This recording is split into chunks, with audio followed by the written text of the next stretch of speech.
Hi, I'm Dr. Nancy Falsetto for TED 635, which is curriculum, assessment, and instruction using the history, social science, the visual and performing arts, and the physical education frameworks. I wanted to take a few minutes and give you kind of an overview of the course and what kinds of things that you're going to be doing this month. I know this month flies by, as all of our months do here at National University, so I just wanted to kind of give you some highlights of our course. First of all, this is a course that you're taking if you're earning a multiple subject elementary credential, and our work will focus on elementary level education. That could be K-5 or K-6, depending on the configuration of the elementary school. So I want everyone to be aware of that. I know we have some students in our program who already have a single subject credential and are going back for a multiple subject credential. So as long as it's at least a sixth grade level, that will be okay for multiple subjects, since I have many students asking me about that. Also, the focus of this class is general education. And I also know that many students will say, but Dr. Falsetto, I'm a special education instructional assistant, or I'm teaching in a non-public school, and I just can't get away. Well, the focus of this class is to look at all of our students through the eyes of a general education teacher. And that means we are in that general education classroom, and we're looking at our English language learners, and we're looking at our special needs learners, including the gifted, and we're coming up with strategies and ideas in looking with the general ed teacher on the needs of the students in that classroom. So it's very important that you find a general education elementary classroom where you can do your work for this month, and that will be important.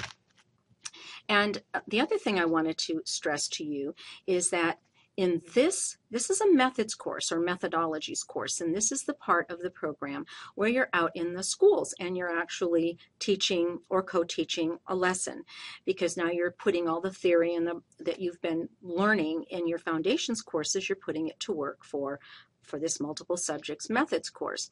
So in this course, we're going to be focusing on 3 frameworks. First of all, we're going to be focusing on the history, social science framework. We're going to be focusing on the visual and performing arts framework and the physical education framework, which I don't have handy with me right now. So we are not going to be doing any of our work with language arts or with math, because those frameworks are focused and addressed in other methods classes that you're going to have in this program. But for this course, all of your work will center around those 3 frameworks. So I want to bring that to your attention. I also wanted to give you kind of an overview of the kinds of things you're going to find as you go through this course. I am your teacher this month, but I'm also the course lead. That means I'm responsible for this course. I, along with some wonderful adjunct professors here at National, have redesigned this course, and we've had to update it so that our candidates have the best possible opportunity to practice with our TPAs. So you're taking this course for a couple of reasons. Number 1, if you're getting a multiple subject credential, you're required. Number 2, hopefully the strategies and the ideas and the tools that you learn and gain from this course will make you an effective teacher when you actually have your own classroom, which I'm sure you're all excited about. But number 3, the work in this course is designed to assist you in passing your teaching performance assessments, or TPAs, and that's particularly TPAs 1 and 2 for this part of the program.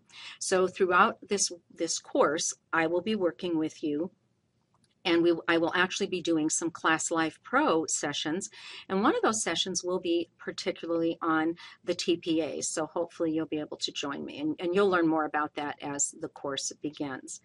But to start, in Unit 1, you're going to be focusing on assessment, and you're going to be looking for a formative assessment, pre-assessment, summative assessment, so you can kind of get an idea of the kinds of assessment tools that you'll have in your toolbox, so to speak.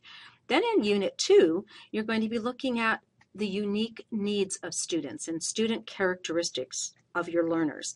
And you're going to be focusing on your English language learners, your special needs learners, to include the gifted and talented as well.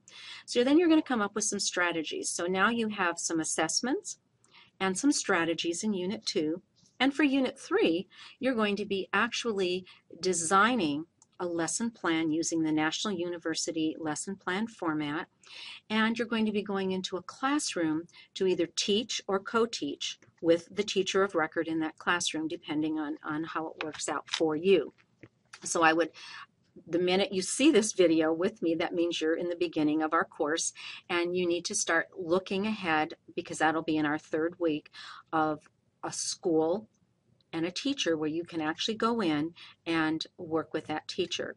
And the idea is you're going to be planning a lesson, which is either going to be with through the history social science framework, the visual and performing arts framework, or the PE framework.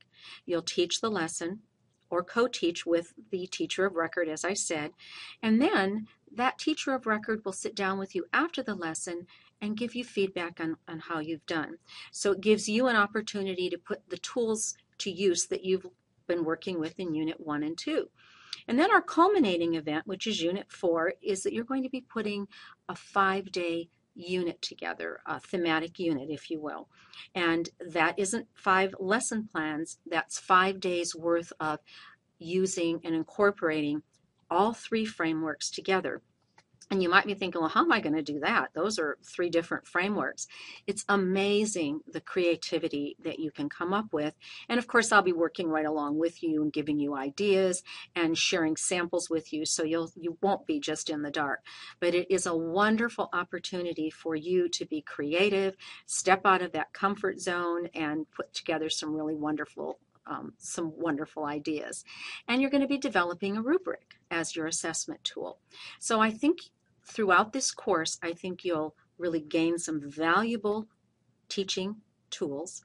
You'll gain some valuable information on working with all of your learners so that no one is left behind. And you'll come out with some really wonderful tools and ideas that you can use in future classrooms. So I hope you'll enjoy this course. Having told you all of that, I wish you all the best, and I so look forward to working with you.